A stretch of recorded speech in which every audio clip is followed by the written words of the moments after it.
গাজীপুরে জমি দখলি নিয়ে রাতের আধারে হামলার অভিযোগ। প্রতারক যদি লটারি জেতা বা নতুন চাকরির কথা বলে তাহলে তথ্য যাচাই করুন। কল করুন 16247 নম্বরে। মোবাইলে প্রতারণা এড়িয়ে চলি, নিজের অ্যাকাউন্ট থেকে বিকাশ করি। মুকুল হোসেন, সিরাজগঞ্জ জেলা প্রতিনিধি। এর রিপোর্টে দেখুন বিস্তারিত। দীর্ঘ 6 বছর শুনানির পর বিজ্ঞ আদালতের রায় প্রদান করেন। রায় দ্রুত বাস্তবায়নের নির্দেশ প্রদান করেন। রায় বাস্তবায়ন করার জন্য সিরাজগঞ্জ জেলা জজ আদালতের নির্বাহী magistrate advocate commissioner Sirajul Islam, নিশানদেহী এবং জারিকারক শাহ জামাল এবং গাজীপুর থানা পুলিশ ডিগ্রিদারকে দখল বুঝিয়ে দেন।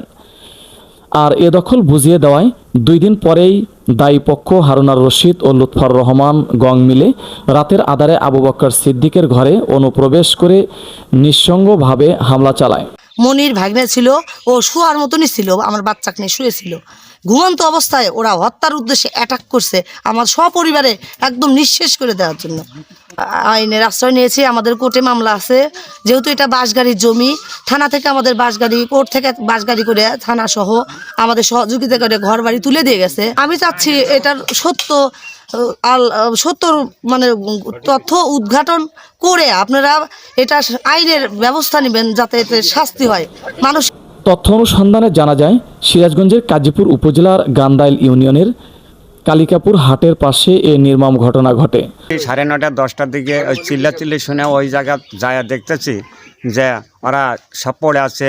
আবু বকর সিদ্দিক, বারিক, তারপরে মরিয়ম, তারপরে অলগা ওই যা মনির, এরা 5 জন লোক। ওই কি ওই যার নাম কি রুনার পেটে ফেস লাগেছে, এটাও যা আমি দেখছি, বুঝছেন। তারপর আমি রোগীগুলো নিয়ে ব্যবস্থার জন্য হাসপাতালে চলে গেলাম। প্রত্যক্ষদর্শীরা জানায়, ডিগ্রিদার পক্ষকে দখলকৃত জমিতে গিয়ে এ হামলার তীব্র নিন্দা জানায়। অভিযোগের বিষয়ে হারুনার রশিদ গং এর সাথে মুঠোফোনে জানতে চাইলে তিনি বলেন, আমি রাতে তাদের বাসায় একটি কথা শোনার জন্য গিয়েছিলাম। উল্টো তারাই আমার ওপর হামলা করে এবং তাদের শরীর আঘাতে তারা আহত হয়। এরা যা দেখতেছি যে লোকজন নাই, সব ওই যে রুগী লাশ পড়ে হয়েছে, খালি গ্রামের লোকজন। আর তার কোনো লোকজন আর ওই কুবের থুই আছে, তারা চলে গেছে, তারা তার নাই। সরকারি বাসগাড়ি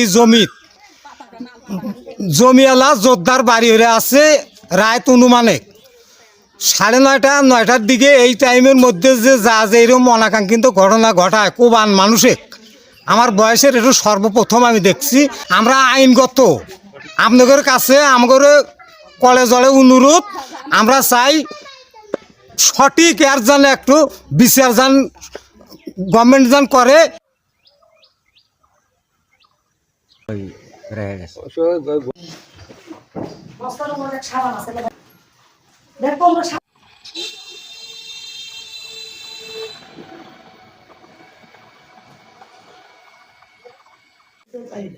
যে অবস্থায় আছে ওই অবস্থায় থাকে। SMP news 24 news desk.